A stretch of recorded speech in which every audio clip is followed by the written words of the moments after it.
late, started the first meeting of the task force a little bit, and I'll begin with a story. All right. It's not a very good story, and it's not a very lengthy story, but it was still a little bit of time. So I was born 2 weeks late because my father said, Tommy, you made up all but an hour of them, so historically late for everything. So years ago, I was on a committee much like this, chaired by a gentleman from then, you all know Mike Holland. Mike was absolutely compulsive about starting meetings precisely on time. So I walked into a room this size in my typical about 3 minutes late. There was nobody else in the room except Mike. Mike was sitting in the chair, and he said, okay, item 7. So let's begin. We have 3 or possibly 4 other members of the task force who are going to join us. I want to do my best to keep us always on schedule, so as they arrive, they will miss an important part of the beginning of the meeting, but I want to delay further. First, on behalf of every member of this task force and everybody in this community who both believes in and counts on TriMet, I would make 2 comments. One, the seriousness with which we undertake this effort on the task force on safety and service excellence, and 2, thankfulness for Neil for reaching out to do it. It's never easy to ask others for advice, and having been in Neil's position before, I know the hardest thing to do is to acknowledge publicly that we as an organization can improve, but the attitude that says we can improve, we will improve, and we can ask for help is just enormous. So, Neil, thank you for doing that. Let's begin with Neil McFarlane and Rick Van Beveren and some opening comments. Why don't you guys come up together?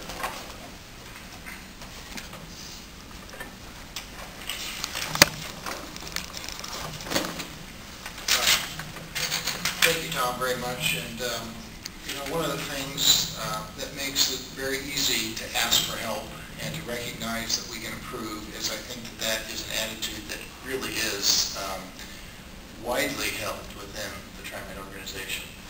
And so one of the things that I think we'll be looking at is how do we capitalize on that view, and how do we build on that?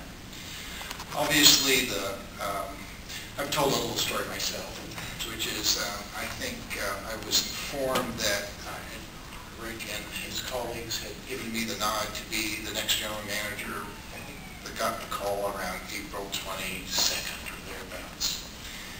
April 24th was that horrific accident in downtown Portland that I've called in some statements perhaps the darkest moment in TriMet's history.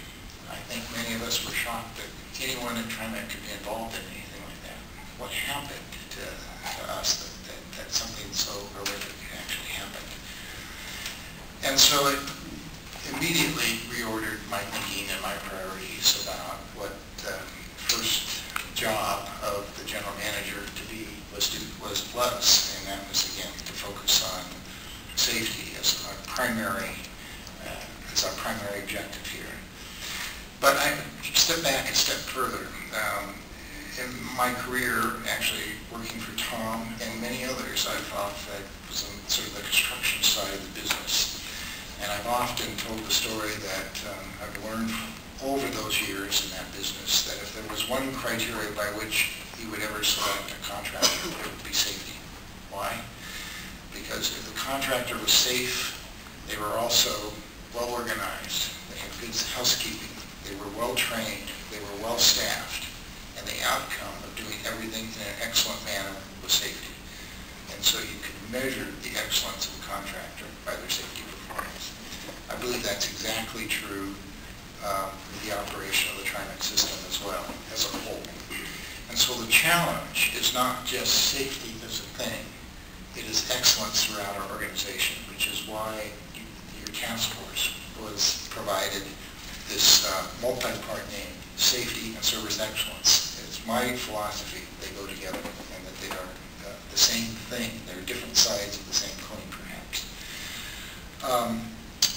I also wanted to just sort of note that, again, the charge, and you you've been provided the more formal charge of the committee, but my hope is that, and you'll see as we go through some of the reports, we actually do many things with TriMet very well. And we have some excellent state-of-the-art programs related to safety.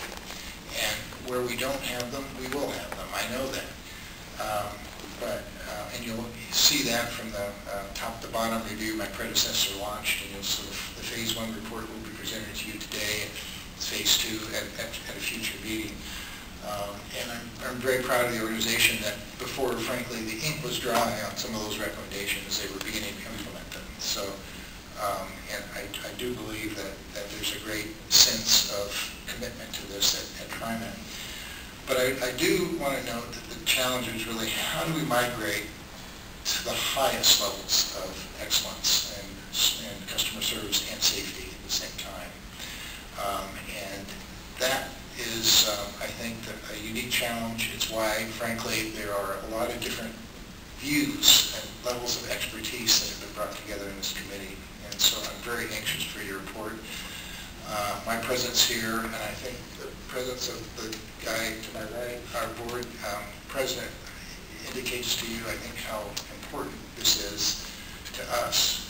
But we also don't want to breathe down your necks. We want an independent, thorough review by your group.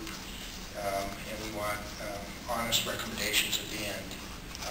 And so I'm looking forward greatly to your work. With that, perhaps I can turn over to Rick and offer a couple of comments as well. Well, thank you, and thank you for serving on the committee. I know that since the tragic events of April 24th, we've been focused, we sharpened our focus on safety. We made a commitment to not only to people involved in that accident, but in prior accidents, to do our utmost and to keep and hold management responsible for improving safety.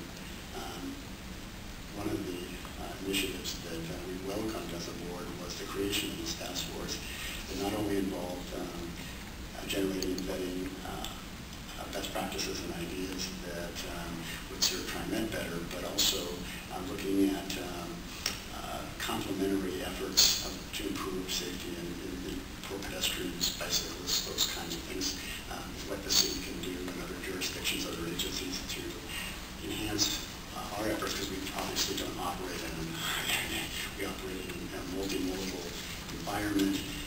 There's lots of aspects here, lots of complementary actions that could be taken, and we'd like a list of those too.